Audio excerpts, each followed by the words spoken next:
Imagine you get sucked into a black hole. Not gonna lie, it's gonna hurt for a second. Not gonna feel good. But you come out the other side into this whole new universe. It is completely different from the universe you just left. So, instead of carbon based organisms, all life is silicon based. And everybody's blood, instead of iron, it has like copper or something. So it's all green, like alien blood. Like everything is completely different. So, like, you're scared, right? But turns out this universe really kicks ass the longer you stay in it. You find out, oh, they have universal health care. Men get pregnant. Snow tastes like ice cream. Animals talk. This universe is awesome. When you're getting more and more familiar with the Korean sentence structure, the more you realize, you know what, this is great. Things make a lot more sense in Korean. And you realize, hey, I grew up speaking a language that doesn't have all the same bells and whistles. This is awesome. I can express myself in so many different ways.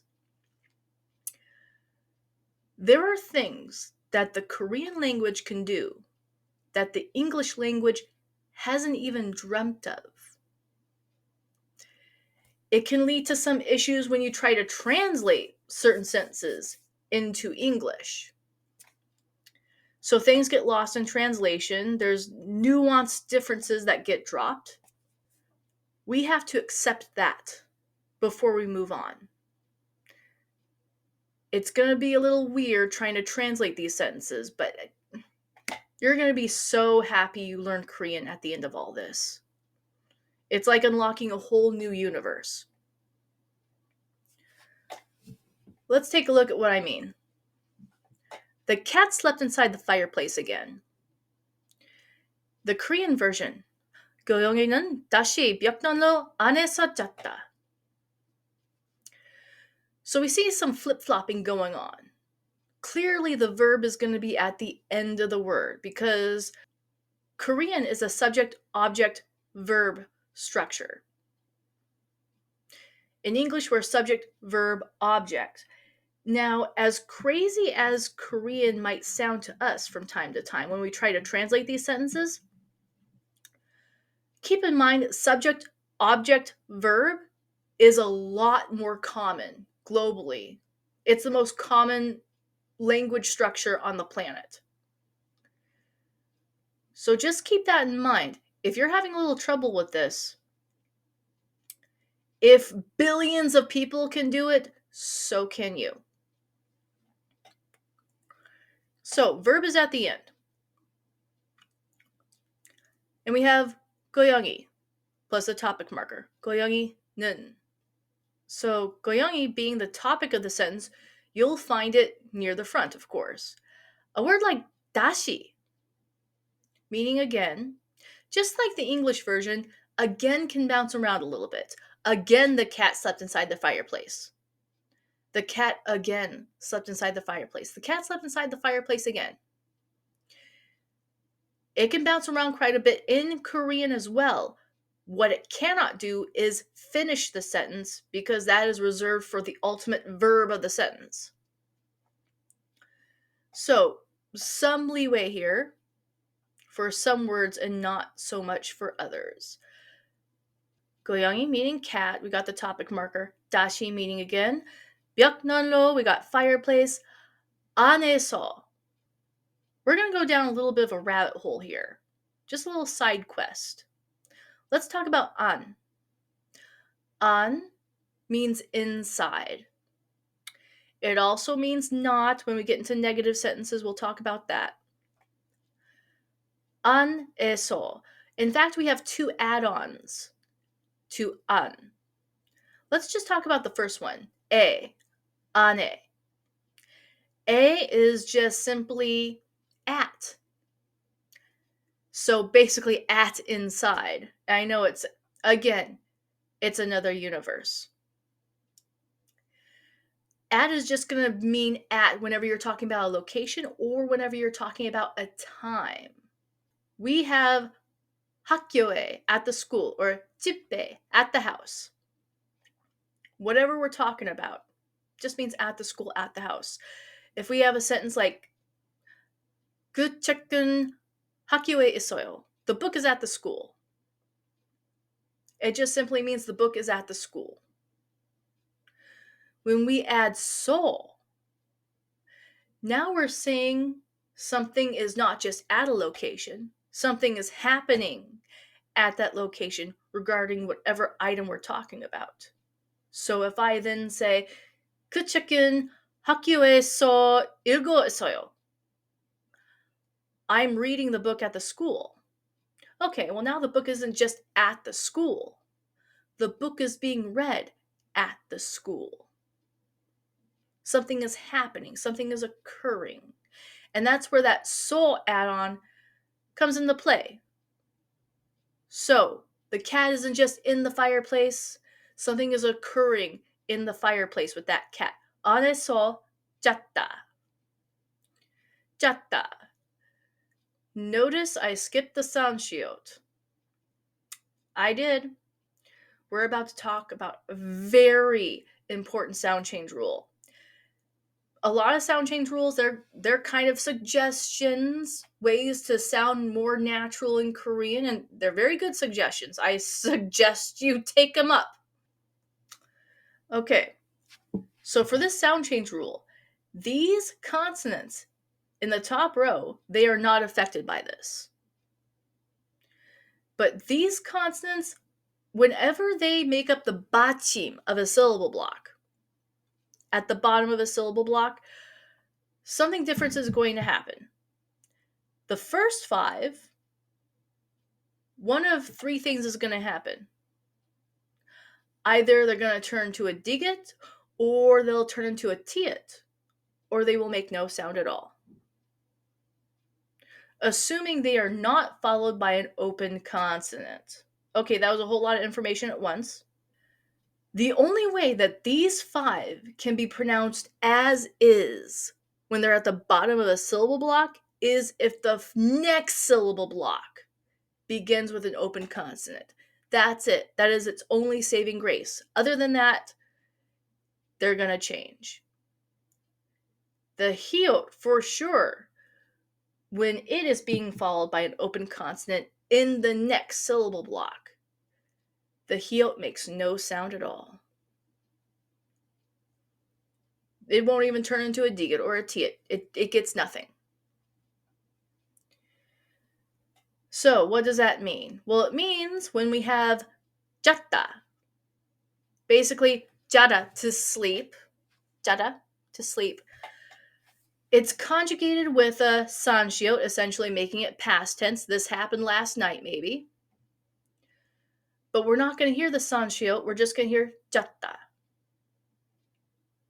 Now, if this conjugated into, let's say, the polite informal, jasoyo, well, then we would have heard the sanshiot, because in that case, it would have been spelled with an open consonant right after it.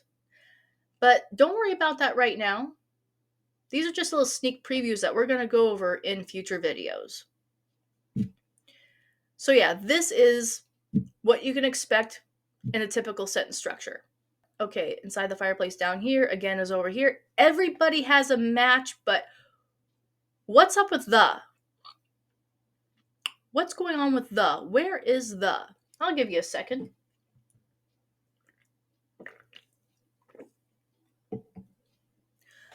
The has no equivalent in Korean. I know I just did this whole song and dance about how the Korean language does stuff, English language. Okay. There's a few things it doesn't have. The is one of them, but not to worry. We have ways around that. The Korean language still has definite articles. You can be specific about what you want. So let's say I walk up to your Apple kiosk and I go, 이 사과 좀 주세요. Please give me this apple. And I'm pointing to an apple that's right near me, the speaker. And I say this. E meaning this. E. Now in English, this also means whatever's near the speaker. It's near me, I say this. And then everything else that's away from the speaker is that.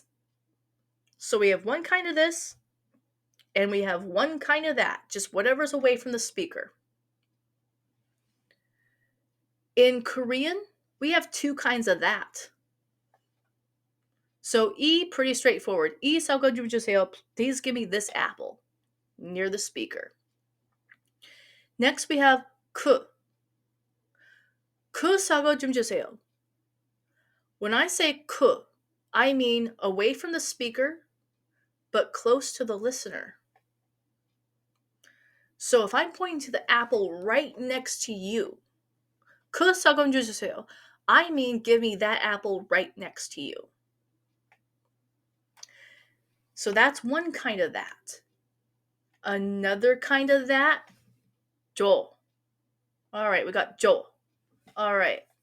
So if I say 줘 사과 좀 주세요, please give me that apple way over there, away from both the listener and the speaker. So it's away from both of us. So 줘 사과 좀 주세요. Please give me that apple over there. So that's why they have two kinds of that. They differentiate between what's near the listener and what's away from both the listener and the speaker. Also, a lot of beginners, they kind of get it twisted. They think it's about distance. Not so much. It's about proximity. So if I'm on one end of a football field, and okay, everything near me is E, this, E, all right? And the listener is clear across that football field. And everything near the listener is 코, right? And I want that water bottle near the listener. So I'm going to say 코, right? But there's another water bottle on the bleachers, and it's only, say, 20 feet away from me. Whereas the listener's water bottle, that's a whole football field away. I am still going to say 그 for right next to the listener, and I'm going to say 줘 for the water bottle that's on the bleachers, despite the fact that that water bottle is closer to me in distance, because it's still away from both the listener and the speaker. So it's not about distance, it's about proximity. Just because something is further away doesn't mean you can't just say cool if it's still like right next to whoever you're talking to. Hey, maybe you're on the phone. Maybe you got one of those bullhorns or something like that. You can still talk to the listener from that distance. Anyway, those are the definite articles that you are going to run into. So you can still be very specific about which apple, which book, whatever you want to ask for. How about indefinite articles? Their equivalent of a or an. Please give me an apple. What you're going to do instead is you are just not going to say anything before sagwa. Sagwa means apple, by the way. You just walk up to the booth and you're like, sagwa 좀 주세요. I didn't say anything in front of sagwa. Sagwa 좀 주세요. If you don't say anything in front of sagwa, that could just be taken to mean, oh, it could be any apple. Give me any apple, doesn't matter. So in that regard, you don't need indefinite articles either. So that's how you're going to handle that situation in Korean. Also, I have down here several word types and approximately where you're going to see it in a given sense. This is not an exhaustive list. There's obviously way more word types than these in Korean. These are just several of the ones that you will find most frequently and approximately where you will find them in the sentence. So, of course, we're ending with a verb. No surprise there. Now, do you know the difference between an adjective and an adverb? If not, no big deal. An adjective is going to describe a noun, simply modifies a noun. An adverb will modify the verb. It'll describe how the verb is being done. So in that case, you're going to find the adverb usually right in front of that verb. That's where you'll find it most of the time. There's some fancy footwork that they do with more advanced sentences, but we're not going to talk about that today. 95% of the time, the adverb will go in front of the verb. The adjective, on the other hand, well, it could modify any noun in that sentence. It could modify the object. It could modify the location. It could modify the topic, subject, whatever. So it can bounce around quite a bit in that sentence depending on where the noun is that it has to modify. And of course, it's going to go in front of the noun. This is opposite of what you find in like Spanish, la pero bonita, the beautiful dog. So bonita is after the item. The adjective is after the item in Spanish. In Korean, it's just like in English. We put the adjective in front of whatever noun it's about to modify. So it's kind of similar in that regard. Now, I also want to talk about time and topic. Time and topic. Okay, so if we're getting like super technical, technically, time is supposed to go before topic. If you're a student at a Korean university and you have to write collegiate level grammatically perfect sentences, yes, technically time does go before topic. Most of the time, you're going to see these two flopped back and forth all the time in just day-to-day conversation. It does not matter. So basically, it does not matter unless you're in a situation where it does matter. So don't worry about that too much. All right, so that is just a quick breakdown of sentence structure.